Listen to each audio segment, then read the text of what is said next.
ஜம்மு காஷ்மீர் மாநிலத்தில் உள்ள பெஹல்காமில் அப்பாவி சுற்றுலா பயணிகள் மீது நடத்தப்பட்டுள்ள மனிதாபிமானமற்ற பயங்கரவாத தாக்குதலுக்கு கடும் கண்டனத்தையும் அதில் உயிரிழந்த அனைவரது குடும்பத்தினருக்கும் எனது ஆழ்ந்த இரங்கலையும் இப்பேரவையின் வாயிலாக தெரிவித்துக் கொள்கிறேன்.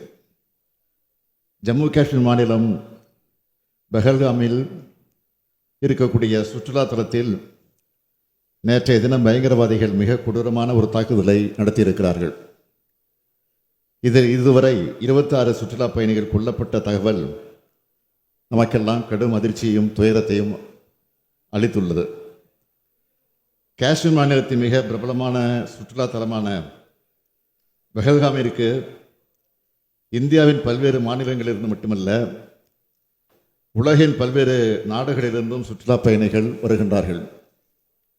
நேற்றைய தினம் அங்கு பைசரான் என்ற மலைப்பகுதியிலிருந்து திடீரென நுழைந்த தீவிரவாதிகள் சுற்றுலா பயணிகள் மீது இரக்கமற்ற வகையில் கொடூரமான தாக்குதலை நடத்தியிருக்கிறார்கள். அப்பாவி மக்கள் அவர்கள் மீது நடத்தப்படும் இது போன்ற பயங்கரவாத தாக்குதல் கடுமையாக கண்டிக்கத்தக்கதாகும். சமீபத்திய ஆண்டுகளில் பொதுமக்கள் மீது நடத்தப்பட்ட மிகப்பெரிய தாக்குதல் என்று அம்மாநில முதலமைச்சர் மாண்புமிகு உமர் அப்துல்லா அவர்கள் குறிப்பிட்டுள்ளார்கள். இந்த தாக்குதலுக்கு பயங்கரவாத அமைப்பு ஒன்று பொறுப்பேற்றுள்ளது. அங்கு எத்தகைய மோசமான கொடூரமான பயங்கரமான சூழல் நிலவுகிறது என்பதற்கு இது எடுத்துக்காட்டாக அமைந்திருக்கிறது. பயங்கரவாத தீவிரவாத அமைப்புகள் எத்தகைய எண்ணம் கொண்டவையாக இருந்தாலும் அவற்றை இரும்பு கரம் கொண்டு ஒடுக்க வேண்டும். இந்த தாக்குதலில் இதுவரை மொத்தம் 26 பேர் கொல்லப்பட்டுள்ளதாக தகவல் கிடைத்துள்ளது. இந்த தாக்குதலில் தமிழ்நாட்டை சார்ந்த சிலரும் பாதிக்கப்பட்டுள்ளனர் என்ற தகவல் எனக்கு கிடைத்தவுடன் உடனடியாக டெல்லியில் உள்ள தமிழ்நாடு இல்லத்தில் 24 மணி நேரமும் செயல்படும் சிறப்பு உதவி மையம் தொடங்குவதற்கு உத்தரவிட்டிருக்கிறேன். இச்சம்பவம் குறித்து பொதுமக்கள் தொடர்பு கொண்டு விவரங்கள் அறிய தொலைபேசி எண்கள் அறிவிக்கப்பட்டுள்ளது. மேலும் டெல்லியில் உள்ள தமிழ்நாடு இல்ல உறவிட ஆணையரை இது தொடர்பான அனைத்து நடவடிக்கைகளையும் ஒருங்கிணைந்து செயல்பட உத்தரவிட்டேன். காஷ்மீர் மாநில அரசோடு இணைந்து பணியாற்றி இச்சம்பவத்தில் பாதிக்கப்பட்டுள்ள குடும்பங்களுக்கு உரிய உதவியை செய்யுமாறு உத்தரவிட்டிருக்கிறேன். புதுக்கோட்டை மாவட்டத்தில் பணியாற்றி வரும் கூடுதல் ஆட்சியரும் IAS அதிகாரியுமான அப்தாப் ரசூல் அவர்களை நேரடியாக ஜம்மு காஷ்மீர் அனந்தநாக் மாவட்டம் பஹல்காம் பகுதிக்கு சென்று ஒருங்கிணைப்பு பணிகளை உடனடியாக மேற்கொள்ளவும் தேவையான மருத்துவ வசதிகளை வழங்கவும் அறிவுறுத்தியுள்ளேன்.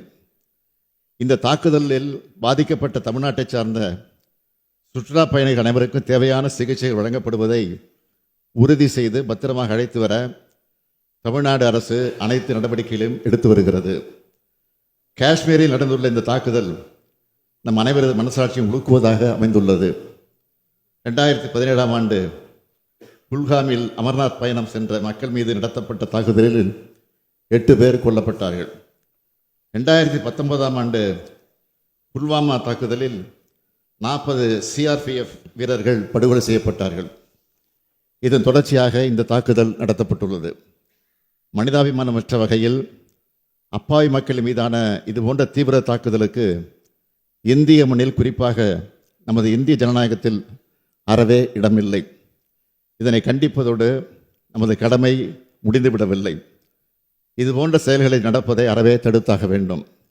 மாண்புமிகு பேரவைத் தலைவர் அவர்களே, கொடூரமாக கொல்லப்பட்ட அப்பாவி மக்களுக்கு அஞ்சலி செலுத்தும் விதமாக அனைவரும் எழுந்து ஒரு நிமிட அமைதி அஞ்சலியை செலுத்த தங்களது மேலான அனுமதியை கோருகிறேன்.